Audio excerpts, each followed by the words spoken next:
Hello my dear listeners, in today's video I will be diving into the fundamentals of the silver spot price. But first let's listen to what Jerome Powell has to say about it.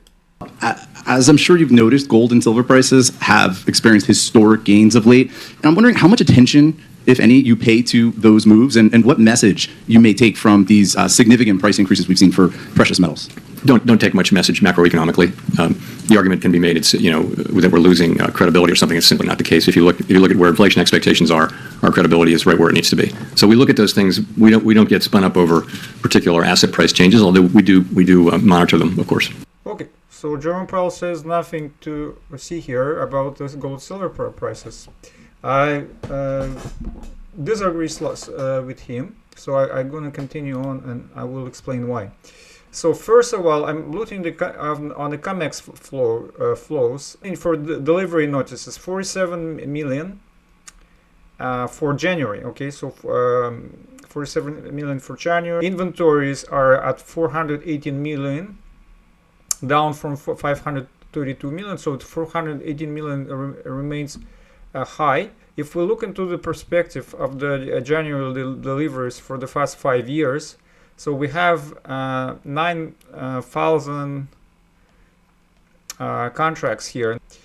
Is the market in backwardation? No, now market is back in a contango. So maybe because of the recent margin hikes. So this is of course less bullish on the short term. And what is the price on the Shanghai exchanges right now? $130 per ounce. Okay, and the spot is trading at $115 right now as I'm recording this video. We break the silver fundamentals in two parts. The one is related to silver itself, and the other one is related to the dollar, because we look in the price on the dollar. So it depends on the fundamentals of the silver market, demand and supply, and it also depends on the fundamentals of the dollar. So right now I'm looking on the fundamentals of the silver, and Jeffrey Christians of the CPM group, I like to see his perspective. In a second. In CPM group's 2025 silver yearbook, we had a list of new projects that have come on stream, adding mining capacity to silver. And at the bottom of that table, we had 11 publicly identified companies, projects that were in pre-development or development that were moving toward production. These are not things that are going to take 5 or 10 or 20 years to come into production. These are things that are being developed now. 11 projects, 7 of which were primary silver as opposed to byproduct silver projects under development, with a combined capacity of 54 million ounces a year. Okay, so I'm encouraged to listen the whole video to get the whole picture, because he's going about the recycling, about many interesting things that affect important factors that affecting the silver price, supply and demand on a short term in 2026. I see besides this, I see that there's something that's going on in Mexico, because they are implementing the restriction and they looking about nationalizing the silver, and they are acquirer of the silver mining production annually, and they also half of the silver is exported to United States. So it's very important, and I've seen the figures that the production could fall in 2026 by 20 million ounces, from 200 million ounces to 180 million ounces. Next thing is gold.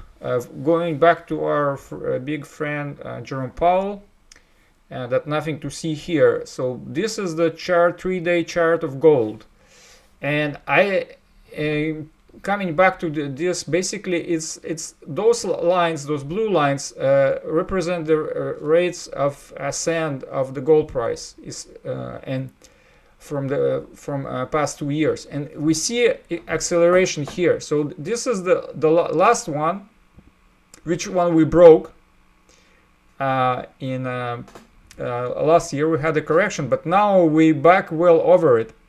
And if I look from October of past year to 365 days, it gives me a possibility of 8,300 dollars target if we continue on this trend line.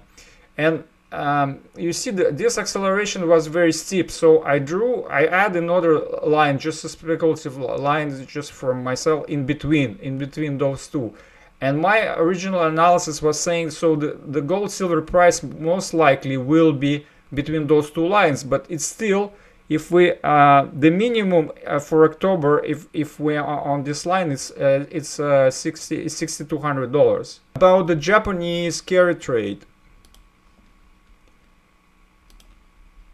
$1 billion tied up in carry trade strategies that impact equities, bonds, and currency simultaneously. But if you watch my videos, you already know that the days when all of this works smoothly, those days are over. Why? Well, because the Bank of Japan is changing its policy, and PM Takaichi is implementing her vision of what needs to happen in Japan. So that system only works as long as Japanese rates stay low and stable. This is where another important factor comes in: inflation. Core inflation has run above the Bank of Japan's target rate for 4 straight years, 4+ years. The cost of living has been rising. Voters are not happy, they're angry, and of course politicians are responding the only way that politicians know how, with more spending. But when spending increases, what happens? Okay, so I will encourage you to listen the whole video to understand how much actually the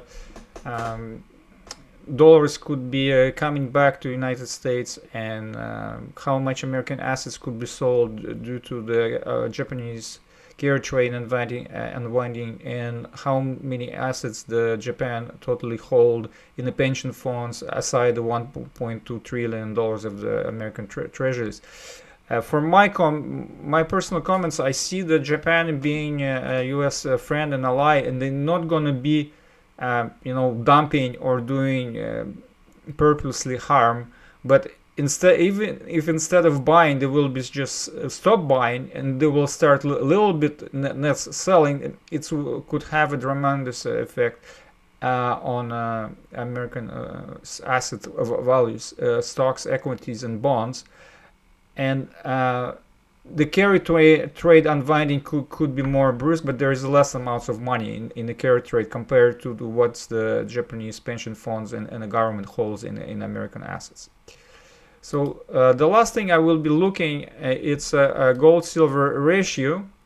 Well, it's a 3-day chart again, and it's falling. I drew this trend line at 31, the horizontal trend line at 31 to gold, 46 and a half. So if we continue on this trend line, we're going to reach early March. So about in 6 weeks from now, we're gonna reach this ratio. But last time I was commenting on this chart, I was estimating that we could probably reach this ratio somewhere in between this original down trend line and this one. But it's a pure speculation, of course, not a financial advice, nothing. But if in the middle, it's bringing us in August. So this is going to be everything for now. Please like and comment to support my channel.